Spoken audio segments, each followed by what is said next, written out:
Nafarroko Erresuma Fiturren aurkeztuko da bizikleta turismoa produktu izarra dela. Iruñako alkatea eta Txibite lehendakaria Iruñako etxe bizitzari irtenbideak emateko baterako ekintzak aztertu dituzten. Nafarroko lehendakariak Nafarroa eta Yamaguchiren arteko lotura indartsu sakon eta zeharkakoa ospatu du. Aierdi kontseilariak ekoizpen integratuaren zigiloa duten Nafarroko 9 enpresen papera azpimarratu du sistema horrek ingurumena errespetatzen duten metodoak lehenesten ditu. 11 pertsona atxilotu dituzte Iruñan eta Zaragozan 2021ko uztailan San Jorgen hilketa saiakera bat egiten saiatu ondoren udaltzaingoak hasitako ikerketaren ondorioz. Gazteideren etxean asteazkenetik ostiralera munduko gazten arteko topaketen 4 saio ginen dira, gazten aktivismoko eta parte hartzeko esperientziak partekatzeko. Laukakotx 88 milioi euroko udala aurrekontua onartu du Lesakako udalak. Korrika batzorden bilerak eginen dira, helduden egunetan, Baztan, Malerreka eta Bortzieretan.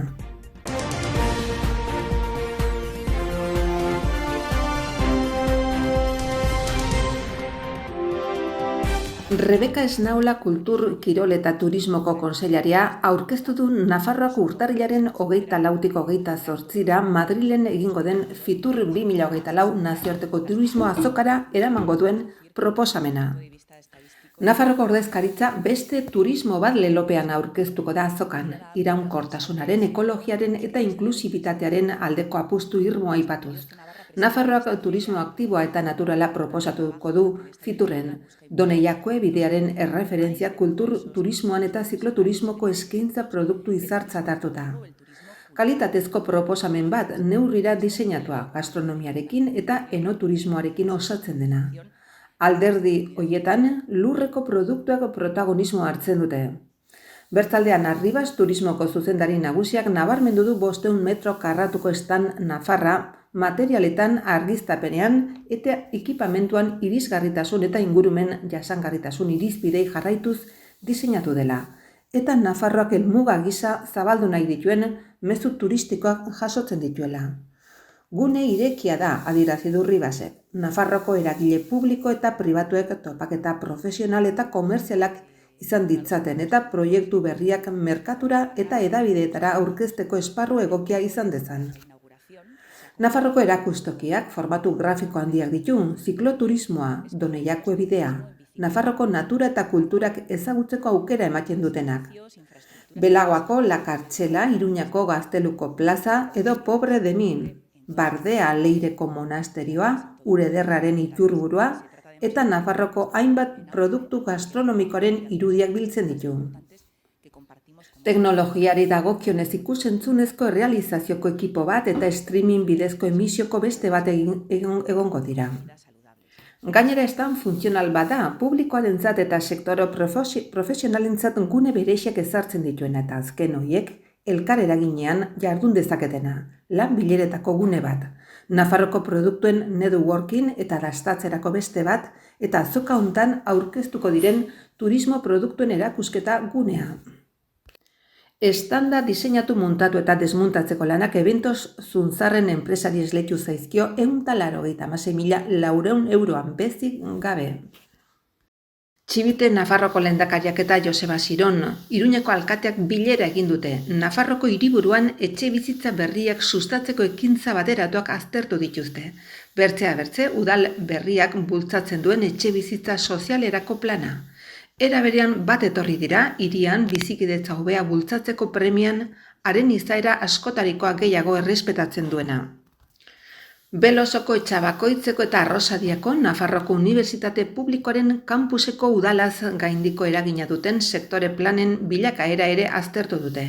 Plan hoien bidez etxe bizitza libre eta babestuak eraikiko dira eta bertze hirigintza garapen batzuk egingo dira. Hala nola, prestazio handiko trenaren geltoki berria. Halaber, etxegabetasunaren arazoari aurre egiteko, ahalegin bateratuak ebaluatu dituzte. Bi buruzagiek bi erakunden arteko lanaren bidez bultzatu beharreko beste bi gai ere aztertu dituzte batetik, erorien monumentua deritzonaren etxipen prozesua eta bertzetik Ripagaina auzoaren egoera. Lehendakariak Iruñako alkate berriarekin abenduaren 28an egin zuen lehen bilera izan da hau. Nafarroko lehendakariak Yamaguchiko prefekturako ordezkaritza bat hartu du Nafarroko jauregiko tronu aretoan bi eskualden arteko senidetzea aktaren sinaduraren 20. urteurrena dela eta indarrean jarraitzen duen lotura nabarmendu nahi izan du sendoagoa, sakonagoa eta transversalagoa izan daitekelako. Harrera instituzionalean egon dira, baitere lehendakariaz gaina Naollo, bigarren presidente ordea eta memoria eta bizikidetzak eta euskera kontseilaria, Jose Luis Arasti, ekonomia eta ogasun kontseilaria, Amparo López, barne funtzio publiko eta justizia kontseilaria, Rebeka Isnaola, kultur eta kirol kontseilaria, Maria Iraburu, Nafarroko Unibertsitateko errektorea. Presidenteak Japoniako herriaren erresilientzia gaitasuna aitortu du eta gainditzeko duen ahalmen handia esfortzuaren lanaren eta zehaztasunarekiko maitasunaren ondorioz. Ekitaldi ofiziala baino lehen, presidenteak bere bulegoan hartu ditu Iraia gobernadore ordea eta Shimata presidente ordea eta hoiek Yamaguchiko prefekturako gobernadorearen gutun bat eman dute. Ondoren tronuaren aretoan lehendakariak gainerako ordezkariei harrera egin die eta ekitaldi instituzionala hasi da. Daniel Sadaba biolin jotzailea eta Igor Saez biolontxelo jotzaileak bi eskualdetako pieza sorta batekin girotu dute harrera. Ekitaldia bukatzeko lehendakariak Takayuki Iraiarei Nafarroko jauregiaren oroitzapenezko plaka bat eman dio. Bertzalde lehendakariak Yamaguchiko erretilu lakatu tipiko bat eman dio lehendakariari. Landa garapeneko eta ingurumeneko kontseilaria Jose Maria Yerdik ekoizpen integratuaren zigilua duten Nafarroko 9 enpresen papera azpimarratu du. Sistema horrek nekazaritza eta abeltzaintza ustiategiak hartzen ditu. Ingurunea errespetatzen duen ekoizpenaren alde egiten dutenak. Eta lehentasuna ematen die ingurumenarekin kontu handiena duten metodoei. Ekoizpen konbentzionalaren eta ekologikoaren arteko alternatiba bada nekazaritza eta abeltzaintza bizia eta iraunkorra ingurunearekiko errespetua duena, ekoizten duenarentzat errentagarria eta gizartearen eskaerei erantzuteko gai dena ahalbidetzeko bokazioarekin.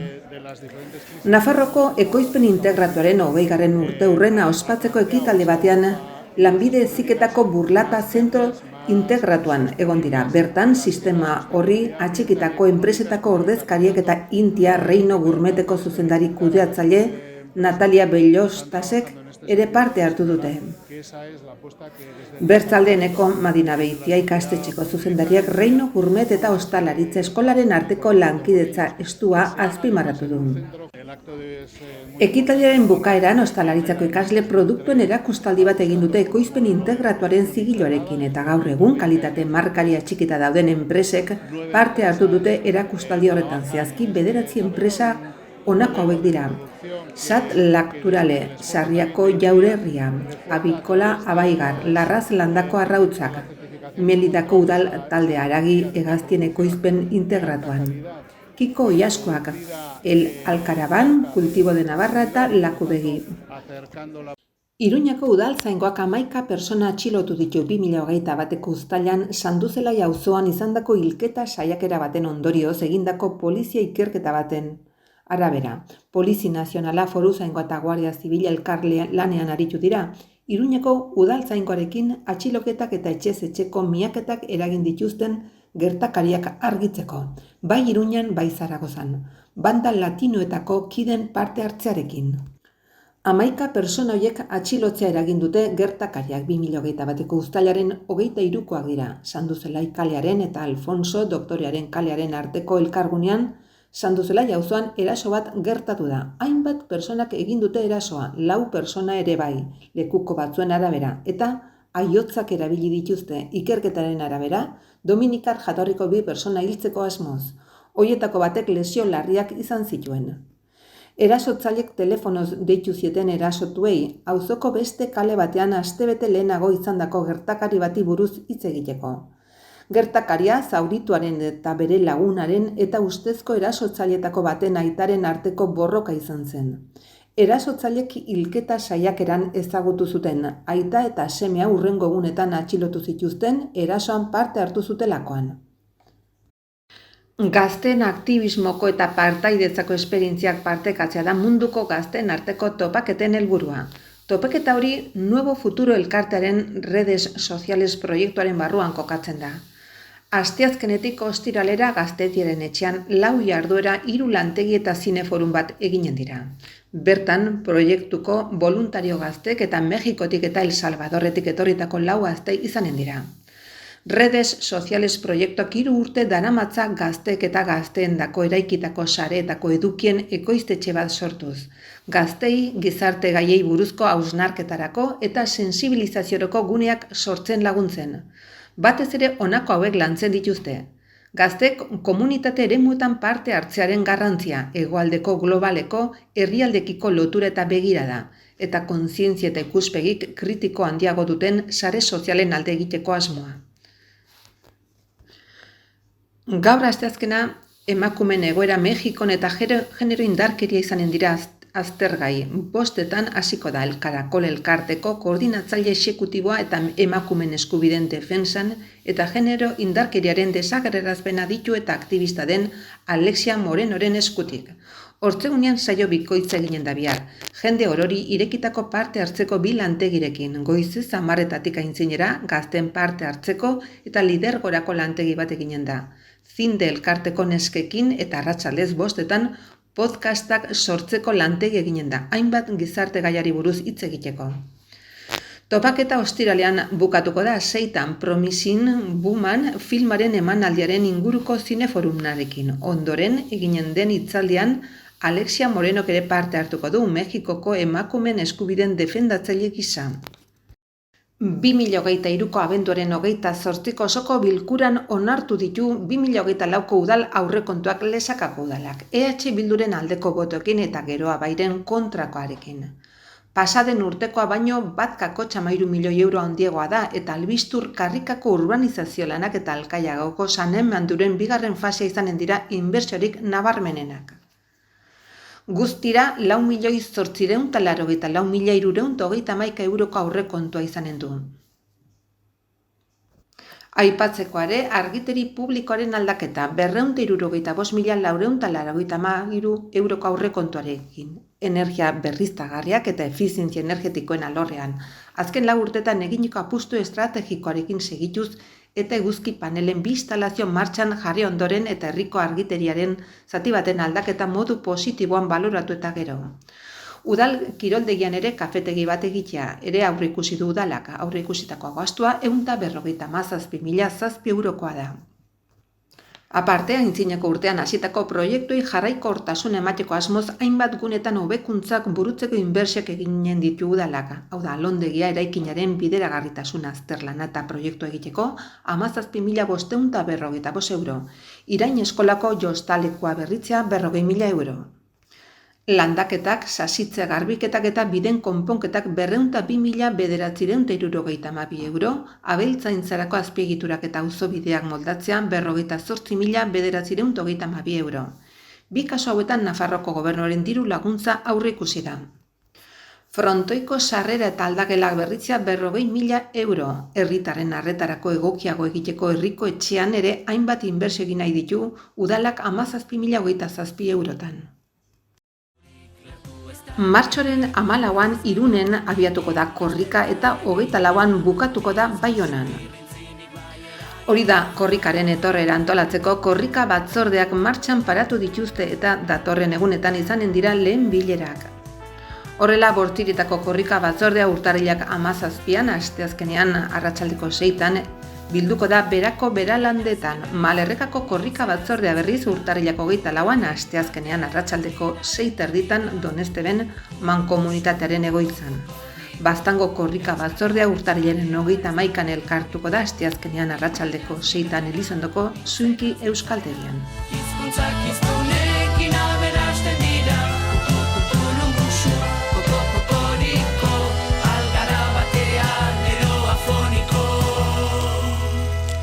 Olaineko txatean, ez irri ez mirri, gorputzen epelean, ikimili kilkirri, esku bat nirea, bestea zurea, eman bostekoa, izan dadin gurea, ikasten bazabiltza